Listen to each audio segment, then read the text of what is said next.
الحمد لله وكفى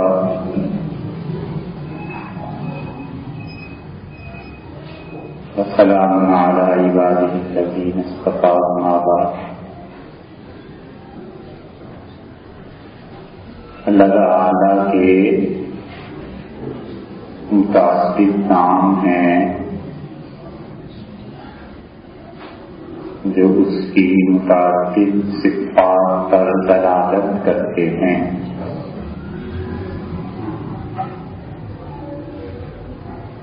اللہ کے ناموں میں ایک نام اس کا ذاتی ہے اور باقی تمام نام اللہ تعالی کے صفاتی نام ہیں. اور صرف ایک نام اللہ کے علاوہ اور ایسا ہے جس سے اہل لغت میں اور مفسرین نے بحث کی ہے کہ اللہ کا یہ نام بھی اس کا ذاتی ہے یا صفاتی نام ہے، اور بہت کچھ اس بارے میں لکھا گیا ہے.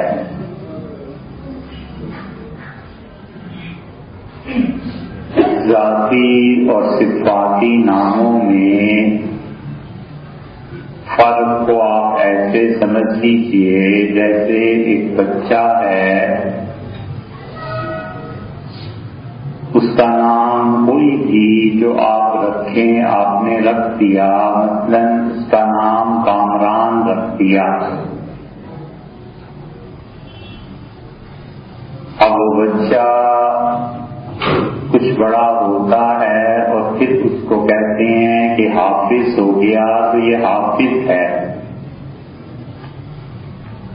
پھر کچھ اور پڑھ لیا تو یہ کہتے ہیں کہ یہ قاری ہے. پھر ڈاکٹر بن گیا تو کہتے ہیں یہ ڈاکٹر ہے. تو اصل میں کامران، حافظ، ڈاکٹر، قاری یہ سب اس کی صفات ہیں کہ صفات کے اعتبار سے وہ حافظ ہوا، قرات کی صفت آئی، ڈاکٹر ہو گیا، یہ صفت اس میں آ گئی، مگر اس کا ذاتی نام وہی کامران ہے. تو اللہ تعالی کا ذاتی نام اللہ ہے، اور ایک نام پہ بہت مفسرین اور اہل لغت یہ کہتے ہیں کہ رحمان بھی اللہ کا ذاتی نام ہے. اور باقی جتنے نام ہیں وہ صفاتی ہیں، اور اللہ کے صفاتی ناموں میں سے بعض نے رحمان کو بھی شامل کیا. تو جب رحمان اللہ کا نام صفات میں آ گیا تو اللہ کا ایک ہی نام ہوا، اور جب آپ نے اسے ذات کے خانے میں ڈال دیا تو گویا اللہ کے دو نام ہو گئے، ایک اللہ اور ایک رحمان. اور دلیل بھی انہوں نے بہت مضبوط اور اچھی دی ہے، اور اللہ نے قرآن میں جو کہا ہے وہی دلیل دی. اور اللہ تعالی نے فرمایا قل ادعوا اللہ، لوگوں تم یہ کہو اللہ، اب ادعوا الرحمن، یا تم پکارو رحمان کو. تو تم اللہ کہو یا رحمان کہو، سب اچھے نام اللہ ہی کے ہیں. تو وہ کہتے ہیں کہ اللہ نے اپنے نام اللہ کے بدل میں رحمان کا لفظ استعمال کیا، تو اس سے معلوم ہوا کہ دونوں نام اللہ کے ذاتی ہیں.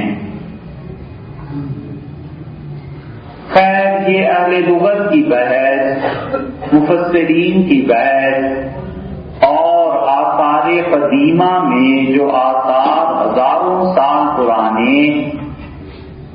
فرعون کے وقت کے، ابراہیم علیہ السلام سے پہلے کے وقت کے جب فتوے برآمد ہو رہے ہیں، ان میں بھی رحمان کا ذکر کسی نہ کسی صورت ملتا ہے کہ ان کی مبارک ہیں. مگر اللہ تعالی کے جتنے بھی صفاتی نام ہیں وہ ضروری نہیں ہے، ضروری کیا بلکہ اصل میں ہے ہی نہیں کہ صرف 99 ہوں۔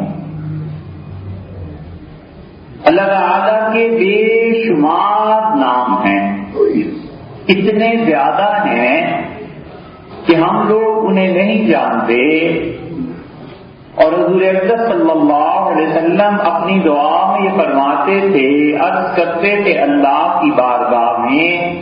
کہ میں آپ سے آپ کے ہر اس نام کے صدقے اور واسطے سے مانگتا ہوں، سمیت لک بہ نفسک، اللہ جو خود آپ نے اپنا نام تجویز کیا ہے، او انزلتہ فی کتابک، اللہ تیرے ان ناموں کے صدقے سے مانگتا ہوں جو تو نے اپنی کتاب میں نازل کی ہیں، اول علمتہ احدا من خلقک، اللہ تو نے اپنی مخلوق میں سے کسی کو بھی جو اپنا نام سکھایا ہے، اے رب میں اس کے صدقے سے مانگتا ہوں، اور اللہ اس نام کے صدقے سے مانگتا ہوں جس کے صدقے سے سورج روشنی دیتا، اب اس کا ترکا، اور اللہ تیرے اس نام کے صدقے سے مانگتا ہوں جو تو نے اپنے علم میں پوشیدہ رکھا ہے اور اپنی مخلوق میں سے کسی کو نہیں بتایا۔ اس کا مطلب ہے اللہ کے بے شمار نام ہیں، اور جتنے بھی اللہ تعالی کے نام ہیں یہ 4 طرح سے ہیں، 4 کے بعد 5ویں کوئی صورت ان کی ہے۔ اللہ تعالی کے ناموں کی پہلی قسم تو یہ ہے کہ اللہ کے وہ نام جو اس کے پاک ہونے پر دلالت کریں اور ہر عیب سے اسے پاک قرار دیں، اور آدمی ان ناموں کو جپتا ہے، پڑھتا ہے کہ اے رب تو ایسا اچھا، تو ایسا اچھا، لوگ جو کچھ تیرے متعلق کہتے ہیں جھوٹ بولتے ہیں۔ قرآن بار بار کہتا ہے کہ تعالی اللہ عما یقول الظالمون، ظالم جو اللہ کے ساتھ شرک کرتے ہیں اللہ اس سے بلند ہے۔ وَأَنَا بَرِيٌّ مِّمَّا تُشْرِكُونَ، اور میں پوری برات کا اظہار کرتا ہوں اس شرک سے لوگوں جو تم کرتے۔ تو اللہ کے ناموں کی پہلی قسم یہ ہوئی کہ جس میں اللہ تعالیٰ کی پاکیزگی بیان کی، مثلا آپ نے یہ کہا کہ طاہر اللہ کے ناموں میں سے ہے کہ وہ پاک ہے، آپ نے عرض کیا کہ قدوس بہت تقدس والا، بہت پاک۔ حضور اقدس صلی اللہ علیہ وسلم کی ایک چیز جو مستحب ہے، سنت موقدہ نہیں ہے لیکن لوگوں نے چھوڑ دی، حدیث میں آتا ہے کہ جب وتر کی نماز آپ پڑھ لیتے تھے تو 3 مرتبہ فرماتے تھے کہ سبحان الملک القدوس، پاک ہے وہ بادشاہ قدوس، ہر عیب سے پاک۔ 2 مرتبہ آہستہ، اور تیسری مرتبہ ذرا سی اونچی آواز سے، اور قدوس اس سین کو، دال واؤ کو، اس کو کھینچتے تھے کہ سبحان الملک القدوس، اس طرح ارشاد فرماتے تھے۔ تو یہ اللہ کے وہ نام ہیں، طاہر ہے، قدوس ہے، یہ سارے نام وہ ہیں جو اللہ کی پاکیزگی پر دلالت کرتے ہیں کہ جو کوئی عیب، کوئی کافر، مشرک، کوئی مسلمان، کوئی بھی اللہ میں معاذ اللہ ظاہر کرتا ہے، اللہ ان تمام عیبوں سے پاک ہے۔ اور اللہ تعالیٰ کے ناموں کی دوسری قسم وہ ہے جس میں آپ اللہ کے لیے کسی صفت کا اقرار کرتے ہیں۔ مثلاً ایک آدمی کہتا ہے یا مجیب، اے وہ ذات جو دعاؤں کو سنتی ہے، یا سمیع، اے بار بار ہماری گزارشات کو سننے والے، قدیر، پوری قدرت والا۔ اب یہ آپ نے پہلے معائب کی، نقائص کی نفی کی اور اب صفات کا اثبات کیا، تو یہ ایجادی نام ہوئے جن میں کوئی انسان اللہ کی صفات کا اقرار کرتا ہے۔ بے شمار نام ہے اللہ تعالیٰ کے غافر، بہت بخشنے والا، غافر الذنب گناہوں کو بخشنے والا، قابل التوب اپنے بندوں کی توبہ کو قبول کرنے والا، شدید العقاب سخت گرفت فرمانے والا، یہ سب اللہ کے نام ایسے ہیں جن ناموں میں کوئی نہ کوئی اللہ کی تعریف بیان کی گئی۔ رحیم ہے، قدیر ہے، غفور ہے، حنان ہے، منان ہے۔ اللہ کے کتنے ہی نام ہیں جن میں تعریف بیان کی گئی کہ اے رب آپ کے لیے یہ تعریف، یہ تعریف، یہ تعریف۔ اور تیسرے اللہ تعالی کے نام جن میں اللہ کی عظمت کا اظہار ہے، جن میں اللہ تعالی کے بڑے ہونے کا اظہار ہے، جن میں اللہ کی قدرت اور طاقت کا اظہار ہے، جبار ہے، قہار ہے، اکبر ہے، کہ اللہ سب سے بڑا ہے اور اس کائنات میں کوئی ایسی چیز نہیں جو اس کی بڑائی میں شرکت کر سکے۔ آپ ہر نماز میں یہ پڑھتے ہیں وَلَمْ يَكُن لَّهُ كُفُوًا أَحَدٌ، اور اس کے برابر کوئی نہیں، اور آپ پڑھتے ہیں دعا میں وَلَا يَنفَعُ ذَا الْجَدِّ مِنكَ الْجَدُّ، اور کسی بڑے کی بڑائی اے رب تیرے سامنے بالکل کام نہیں آتی۔ آپ نماز میں پڑھتے ہیں وَتَعَالَىٰ جَدُّكَ، اور اے رب، اے پروردگار تیری شان بہت بلند ہے۔ اللہ کے ناموں میں متعال، بڑی شان والا، یہ تیسری قسم ہو گئی۔ اور اللہ کے ناموں کی چوتھی قسم یہ ہے کہ آپ اللہ تعالی کی وحدانیت کا اقرار کرتے ہیں کہ اللہ اکیلا ہے، اس کی ذات اور اس کی صفات میں کوئی اس کا ساتھی نہیں، کوئی اس کا شریک نہیں، کسی کا حصہ اس کی خدائی میں نہیں۔ جب آپ کہتے ہیں احد، واحد، یہ سارے لا الہ الا اللہ، یہ چوتھی قسم ہے اللہ کے ناموں میں، تو سب سے پہلی قسم یہ ہوئی کہ کوئی آدمی اللہ تعالیٰ سے معائب کی نفی کرے۔ اس کا یہ مطلب نہیں ہے کہ اللہ میں کوئی عیب ہے، مطلب یہ ہے کہ لوگوں نے جو اس میں عیب گنے ہیں، بندہ گواہی دیتا ہے کہ اس میں کوئی عیب نہیں، لوگ جھوٹ بولتے ہیں۔ اللہ کو پاک کرنا نہیں، وہ تو خود اپنی ذات سے پاک ہے۔ معروم رحمت اللہ علیہ نے مثنوی میں ایک جملے میں یہ بات بیان کی، اور انہوں نے کہا کہ اللہ کہتا ہے من کردم پاک تصویر شان را، میرے بندوں کو بتاؤ کہ یہ جو تم کہتے رہتے ہو نا کہ اللہ پاک ہے، اللہ پاک ہے، تو اس میری پاکیزگی کو بیان کرنے میں تم اپنے ہی آپ کو پاک کر رہے ہوتے ہو۔ میں تو ہمیشہ سے پاک ہوں اور ہمیشہ رہوں گا، چاہے تم مانو اور نہ مانو۔ اور دوسری قسم کہ اللہ کے نام، ان کی تعریف کہ اللہ ایسے اچھے ہیں، ایسے اچھے ہیں، ایسے اچھے ہیں۔ اور تیسری قسم کہ اللہ تعالیٰ کی بزرگی اور بڑائی، کہ ایسا حاکم ہے، مالک الملک ہے، ذو الجلال والاکرام ہے، بڑی عزت والا ہے، کل کائنات کی تقدیر اور کل کائنات کا ایک ایک ذرہ اس کے قبضے میں ہے۔ اللہ نے فرمایا قائم، اور لوگوں یاد رکھو تمہاری ایک ایک حرکت پر اللہ تمہارے ساتھ ہوتا ہے، گواہ ہے خدا کہ تم کیا کر رہے۔ اور چوتھی قسم وہ اللہ کی توحید، اللہ تعالی کی وحدانیت، جو سب سے زیادہ خدا کو اچھی لگتی، اسی لیے وہ چاہتا ہے کہ اس کے بندے جب تکلیف میں پھنس جائیں تو اس کے سامنے ہاتھ پھیلائیں، جب مصیبت آ جائے تو اس کے سامنے گر گڑائیں اور اپنی پریشانی اور دکھ کا اظہار اس کے سامنے کر کے رو دیں اور اپنے آپ کو پناہ کر دیں اور اس ذات کا اقرار کرتے رہیں کہ تو ہی تو ہے، میری تدبیر، میرا وجود، میری عقل کچھ نہیں ہے، رب سب کچھ تو ہی تو ہے، میں بہت ہی نالائق اور نہ ذکر کیے جانے کے قابل۔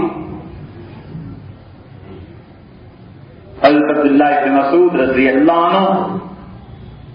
اپنے اپنے ذوق کی بات ہے، حضرت عمر رضی اللہ عنہ فرماتے تھے وفات سے پہلے کہ لا لیا ولا علیہ، بخاری میں آیا ہے کہ فرمایا یہ عبداللہ نے میری اتنی تعریف کر دی، عباس کے بیٹے نے، عباس رضی اللہ عنہ چچا تھے رسول اللہ صلی اللہ علیہ وسلم کے، حضرت عمر رضی اللہ عنہ کو بہت عزیز تھے، تو آپ نے فرمایا تم اتنا کچھ کہتے ہو عبداللہ، انی لوددت، اور مجھ سے پوچھو تو میری تمنا یہ ہے کہ خدا اپنے سامنے نہ بلائے اور جو کچھ کیا ہے نیکی اور گناہ سب کو راسن بے راسن برابر برابر کر دے اور ادھر سے ہی جنت میں بھیج دے، اپنے سامنے نہ بلائے۔ یہ ذوق ہے۔ ابو موسیٰ اشعری رضی اللہ عنہ سے کسی نے پوچھا تو انہوں نے کہا کیوں نہیں، اللہ کے ہاں حاضر ہوں گے، حضور صلی اللہ علیہ وسلم کے پاس حوض کوثر پہ پہنچیں گے، جنت میں جائیں گے، وہاں کے انعامات اللہ کی دین ہے، اس سے فائدہ اٹھائیں گے، یہ بھی ایک ذوق ہے۔ اور عبداللہ بن مسعود رضی اللہ عنہ سے کسی نے کہا آخرت، تو انہوں نے کہا انی لوددت، بس اب ایک تمنا جی میں ہے اور وہ یہ کہ مر جاؤں تو اللہ قیامت میں خاک مٹی میں ہی ملا دے، اٹھائے بھی نہیں، میں تو اتنا اپنے آپ میں مٹا ہوا ہوں کہ میں سمجھتا ہوں بس خدا مٹائے ہی رکھے، اٹھائے ہی نہیں دوبارہ۔ اور یہ اصل بات کہ آدمی جب تک اپنی خوبیوں کے پھندے میں گرفتار رہتا ہے، اللہ کے درمیان اور خود اس کے درمیان اس کا یہ اقرار حجاب بن جاتا ہے۔ جب تک اپنے نفس کے بت کو نہ توڑے اور اس حجاب کو ختم نہ کرے، اللہ کے آنگن میں قدم رکھنا نصیب نہیں۔ تو اللہ کی وحدانیت یہ چوتھی قسم ہو گئی۔ مسئلہ یہ آیا کہ اللہ کی اتنی تعریف کرے کون؟ ایک بار جی چاہتا ہے کہ اللہ کی تعریف کریں،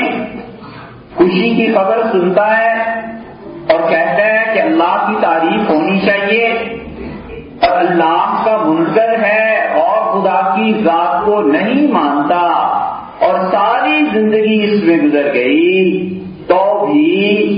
یہ جھوٹ کب تک قائم رہتے ہیں اور نفس کا یہ جھوٹا بھرم کب تک نہیں کھلتا؟ ہوا یہ کہ سالم کی بیٹی نے کتاب لکھی اپنے باپ کی سوانے، اور صاحبزادی صاحبہ نے لکھا کہ والد کے نظر کا عالم جب زیادہ ہو گیا تو سالم بار بار کہتے تھے کہ خدا سے دعا مانگو اس قرض سے جان چھوٹ جائے۔ یہ ہوا کرتا ہے انسان اپنی زندگی میں جو سب سے بڑی غلطی کرتا ہے نا، سب سے بڑی غلطی وہ یہ ہے کہ جو اللہ کا مقام ہوتا ہے دل میں اس مقام پر غیر کو بٹھا دیتا ہے، شرک کرنا۔ یہ سب سے بڑی غلطی آدمی کرتا ہے، اس پہ کوئی مشرک ہونے کا فتویٰ نہیں لگائے گا، لیکن یہ چھپا ہوا شرک ہے۔ جو مقام اللہ کا تھا اس مقام پر کھلونوں کو بٹھا دیتا ہے، جو مقام اللہ کا تھا اس مقام پر اپنے محبوب کو بٹھا دیتا ہے، جو مقام اللہ کا تھا اس پہ دولت کو بٹھا دیتا ہے، جو مقام اللہ کا تھا اس پہ اپنے نفس کو بٹھا دیتا ہے۔ قرآن اسی لیے کہتا ہے کہ افرأیت من اتخذ الہہ ہوا، کیا تم نے اس شخص کی حالت پر غور کیا ہے جو اپنے نفس کی خواہشات کی ایسے ہی پیروی کرتا ہے جیسے اللہ کی پیروی کرنی چاہیے؟ اور اگلا جملہ ارشاد فرمایا ہے اضلہ اللہ علی علم کے باوجود خدا اسے گمراہی پہ چھوڑ دیتا۔ اس لیے اس غصے میں نہ رہے کہ میں پڑھ گیا، علم حاصل کر لیا، قرآن پڑھ لیا، سنت کو پڑھ لیا، حدیث کو پڑھ لیا، فتوے کے منصب پر پہنچ گئے، ارے مانا بھائی آپ شیخ الاسلام بن گئے، پوری دنیا کے مفتی آپ بن گئے، مگر جب تک اللہ کا جو مقام ہے اس سے کوئی غیر متمکن ہے تو اللہ کی راہ نہیں ملتی، پھر جو مرضی ہے۔ اس اللہ کے مقام پہ دولت کو بٹھا دیتا ہے تو دولت اللہ کا شریک ٹھہرا دیتا ہے۔ اب آدمی کیا کرے؟ اس لیے کہ اللہ کا مقام گرا دیا، دولت کو بٹھا دیا، جیسے اللہ کے لیے محنت کرنی تھی ویسے دولت کے لیے کرنے لگتا ہے۔ یہاں تک کہ حضور اقدس صلی اللہ علیہ وسلم نے فرمایا جب میں نے معراج میں جہنم میں جھانکا تو میں نے دیکھا ایک آدمی کو بڑی بری طرح عذاب میں مبتلا تھا، تو میں نے پوچھا فرشتوں سے یہ کون ہے؟ انہوں نے کہا یہ حاجیوں کا چور ہے، حاجیوں کے مال میں گڑبڑ کرتا۔ تو اس نے مجھے آواز دی اور اس نے کہا نہ سارق، مجھے دیکھو میں چور ہوں اور حاجیوں کے مال میں سے چوری کر لیتا تھا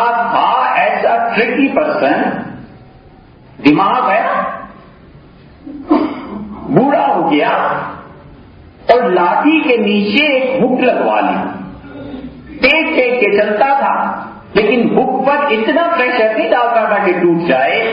اور جہاں کسی حاجی کو غافل دیکھا ہک کے ذریعے اس کی چیز اٹھائی اور اپنے تھیلے میں ڈال لی، اور جہاں کسی نے دیکھ لیا کہ ارے میری چیز ہک پھنس گئی، ارے کیا ہو گیا، تو ارے مجھ سے غلطی ہو گئی اور یاد نہیں رہا، دیکھا نہیں تھا یہ ہک اٹک گئی، اس میں معاف کیجیے گا، اور ہک کو نکالا اور آگے چل پڑا۔ حضور صلی اللہ علیہ وسلم نے فرمایا خدا نے بدترین جہنم کا عذاب دیا۔ خدا نے کہا قرآن میں، اللہ نے کہا وَلَآمِنَ الْبَيْتَ الْحَرَامِ، اور جو لوگ میرے گھر کی زیارت کو آئیں گے خبردار ان کی توہین نہیں کرنا۔ اللہ نے کہا وَلَلْقَلَائِدِ، یہ جو جانور لاتے ہیں نا میرے حضور ذبح کرنے کے لیے، ان کے گلے میں جو پٹے اور جو جوتے ڈال دیتے ہیں نشانی کے لیے، اس کی بھی توہین ہے دوبارہ۔ اس نے دولت کو وہ مقام دیا جو اللہ کا مقام۔ آدمی سب سے بڑی غلطی زندگی میں کرتا ہے، اللہ کے مقام پر اولاد کو بٹھا دیتا ہے۔ آپ بچوں کو دیکھیں، یہ بچیاں گڑیا چھین لیجئے بچی سے اور لڑکے سے بال چھین لیجئے، کتنا دل ملاتا اور روتا ہے۔ آپ اس کی ویڈیو بنا لیں اور 20 سال بعد دکھائیں کہ بیٹے یہ تھی وہ چیز جس کے لیے آپ اتنا رو رہے تھے، تو 20 سال کے بعد وہ ہنسے گا کہ یہ چیز تھی جس پہ میں مر رہا تھا، کیسا بے وقوف تھا۔ یہی چھوٹے چھوٹے کھلونے ہم جب بڑے ہو جاتے ہیں تو ہمارے دلوں میں اللہ کی جگہ پر آ جاتے ہیں۔ موت کے وقت جب یہ منظر دیکھیں گے تو پھر پتا چلے گا کہ یہ محبوبہ تھی جس کے لیے اتنی زندگی اور کاوش کی اور زندگی برباد کی، اور یہ پیسہ تھا جس کے لیے کرتے رہے، تو اس لیے اللہ کے ناموں پر غور کرے۔ اب تعریف کرے کیسے؟ اللہ کے اتنے سارے نام، اللہ تعالیٰ نے 4 جملے بتا دیے۔ اللہ نے کہا بس جب تم 4 جملے پڑھ لو گے تو گویا میری ساری تعریف بیان کر دو گے، جتنی بھی پاکیزگی آپ نے بیان کرنی ہے۔ جب آپ نے کہہ دیا سبحان اللہ تو ان تمام ناموں کی نمائندگی ہو گئی جو اللہ کی پاکیزگی کے متعلق تھے۔ آپ نے کہا سبحان اللہ، اے رب تو پاک ہے، تو بس بات ختم ہو گئی، سارے نام۔ اسی لیے سبحانہ کا تو بے عیب ہے، یہ ترجمہ کیا ہے شاہ قادر صاحب رحمۃ اللہ علیہ نے۔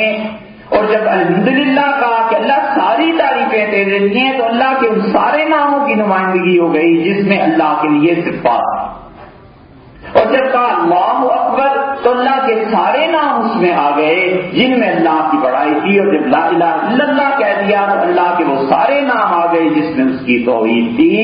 تو رسول اللہ صلی اللہ علیہ وسلم نے فرمایا تم میں سے جو شخص یہ پڑھ لے سبحان اللہ الحمدللہ لا الہ الا اللہ اللہ اکبر، تو جتنی چیزوں پر سورج طلوع کرتا ہے یعنی پوری دنیا، آپ نے فرمایا اس سے کہیں زیادہ اچھا یہ ایک تمہارا جملہ۔